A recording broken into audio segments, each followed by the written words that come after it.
Nel 334 a.C. Alessandro, figlio di Filippo di Macedonia, decise di perseguire il sogno del padre di invadere l'impero persiano. Egli radunò l'esercito macedone, a cui si aggiunsero contingenti delle varie città greche orbitanti entro l'egemonia macedone. Tra le città più importanti, solo Sparta rifiutò il proprio supporto all'impresa. La decisione di Alessandro era dettata da ambizione personale e dalla necessità di ottenere le risorse per finanziare il suo potente ma costoso apparato militare. Fu così che Alessandro dapprima inviò Parmenione con una parte dell'esercito oltre l'Ellesponto per creare una testa di ponte in modo da facilitare l'attraversamento dello stretto al grosso del suo esercito. La notizia dell'invasione arrivò presso i governatori locali persiani, al cui servizio militavano 8.000 mercenari greci, al comando del loro generale Memnone di Rodi. I satrapi si consultarono con Memnone sul da farsi. Memnone, da esperto generale, suggerì di utilizzare la tattica della terra bruciata, ovvero distruggere tutte le risorse che Alessandro avrebbe potuto utilizzare lungo la sua avanzata per alimentare il suo esercito, e solo quando l'armata macedone si fosse notevolmente indebolita di accettare l'eventuale scontro in campo aperto. I satrapi persiani, tuttavia, erano contrari all'idea di Memnone, poiché la distruzione delle risorse del loro territorio ne avrebbe leso il prestigio di fronte al gran re Dario III, oltre che diminuito le loro ricchezze personali.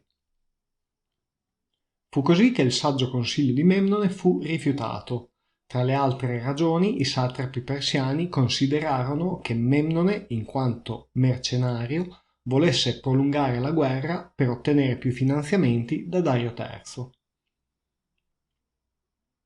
I satrapi persiani a questo punto radunarono le truppe e marciarono verso l'esercito macedone, lungo le coste della Turchia occidentale, accampandosi a Zeleia.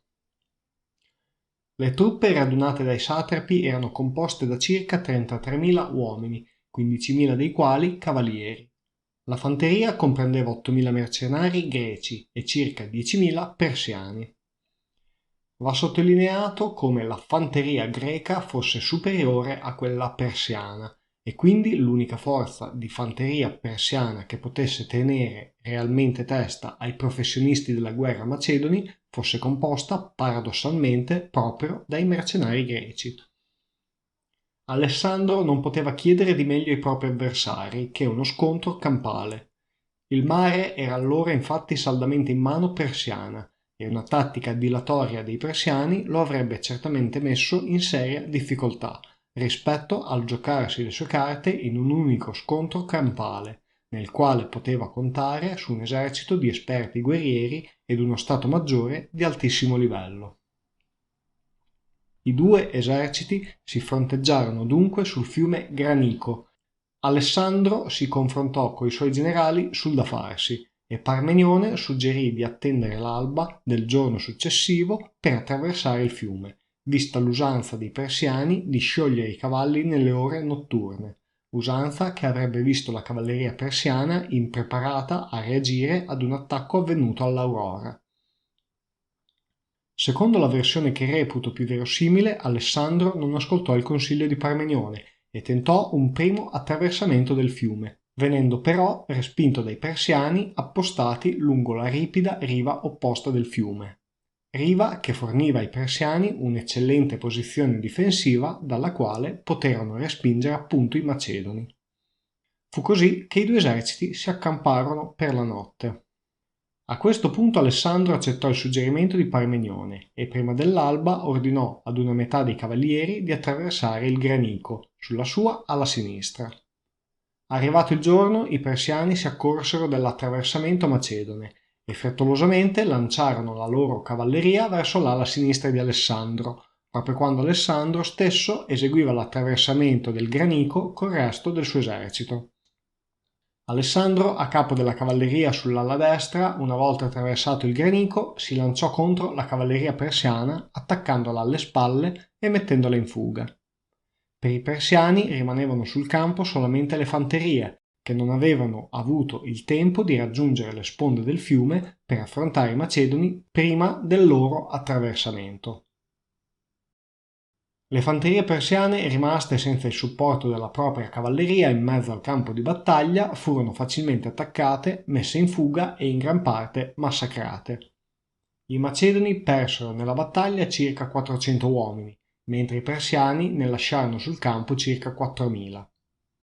A fine battaglia i prigionieri greci dell'esercito persiano furono uccisi. Alessandro voleva infatti porsi come vendicatore della grecità sui persiani e non poteva accettare che dei greci militassero nelle file persiane. Per coronare questa ideologia i Macedoni scelsero 300 armature, un numero che richiamava il numero degli eroi delle Termopili, e le inviarono ad Atene, sottolineando l'assenza degli Spartani tra i popoli che si erano uniti ad Alessandro. Il primo scontro tra Macedoni e Persiani aveva visto la vittoria dei Macedoni. Ora l'impero persiano di Dario III doveva riconoscere di trovarsi di fronte a un formidabile avversario, su cui fare convergere tutte le risorse dell'impero. La strategia di Alessandro scontava l'inferiorità della sua flotta rispetto a quella persiana. Egli dunque mirava ad estromettere dal Mediterraneo i persiani occupando tutti i porti persiani in quel mare. Fu così che Alessandro fissò nella presa di Alicarnasso il prossimo obiettivo della sua spedizione.